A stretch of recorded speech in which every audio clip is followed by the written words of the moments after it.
Interviewé dans 7 à 8, Florent Pagny se livre sur son combat contre le cancer du poumon et confie son ras-le-bol de devoir mettre sa vie entre parenthèses à cause de la maladie. Il y a un peu plus d'un an, Florent Pagny révélait être atteint d'un cancer du poumon inopérable. Le chanteur avait donc annulé tous ses projets afin de suivre un lourd traitement qui avait porté ses fruits au bout de longues semaines. Interrogé en novembre dernier par Audrey Crespo-Mara, pour 7 à 8, ils avaient convenu de 3 rencontres espacées de quelques mois afin de réaliser un portrait diffusé ce dimanche 5 mars 2023, il annonçait ne pas être totalement débarrassé de ses problèmes de santé. Au mois de juin, il n'y avait plus rien. Tout le monde parlait 100% de rémission. Mais, 3 mois plus tard, on refait des images et il y a des choses. Personne ne peut vraiment dire la nature de ces taches blanchâtres. Ce n'est pas une récidive puisqu'il n'y a pas d'infection, ça serait plutôt des cicatrices de rayon. Si est-il en train de prendre le dessus sur ma vie? Un revirement de situation qui tombait très mal pour Florent Pagny qui, se pensant sorti d'affaires, envisageait de s'envoler pour la Patagonie. Il était prévu que 3 jours plus tard je prenne mon avion pour l'Argentine. Ça faisait 1 an que je n'y avais pas mis les pieds. D'un seul coup, tout le monde s'est arrêté en disant qu'il ne savait pas ce que c'était et me demandant si j'allais partir quand même. Et là j'ai fait, ah oui, je vais partir. Il n'y a pas de attendez.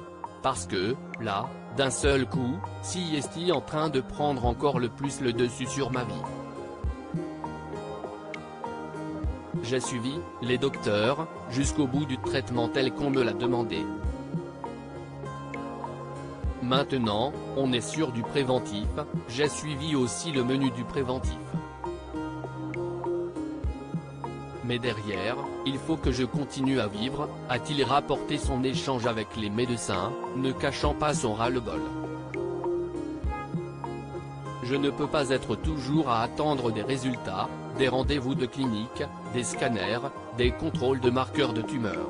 Des choses qui prennent entre 15 jours et 1 mois. Je ne peux pas vivre tout le temps là-dedans. Des nouvelles inquiétantes décidées, l'artiste de 61 ans est donc parti quand même en Amérique du Sud, sans rien faire, esquivant même le traitement d'immunothérapie préventive qui lui était conseillé et de prendre 6 mois pour voir, s'il peut, avoir de bons résultats. À un moment, ok, s'il se passe quelque chose on le verra. Parce que je vais continuer à faire mes contrôles. Mais ça ne va pas prendre le dessus, avait-il expliqué. Fin janvier, lors de la dernière rencontre entre le chanteur et la femme de Thierry Ardisson, les nouvelles n'étaient pas aussi bonnes qu'espérées. Florent Pagny a annoncé devoir rentrer rapidement à Paris, pour faire des examens. Lors d'un scanner réalisé à Buenos Aires quelques jours plus tôt, il avait effectivement découvert un nouveau ganglion, signe d'une éventuelle rechute. Il ne s'est pas prononcé sur son état de santé depuis. À lire aussi il y a des risques de métastases, Florent Pagny révèle pourquoi il a dû rentrer à Paris en urgence. Ça ne va pas prendre le dessus. Je me permets de prendre 6 mois pour voir si je peux avoir de bons résultats. New York, novembre 2022. Hashtag Florent Pagny explique qu'il va poursuivre sa rémission en Patagonie plutôt qu'en France, quitte à interrompre ses séances immunothérapie. pic.twitter.com/GenevièveFalsdu7, 7 à 8 @7 à 8, mars 5, 2023.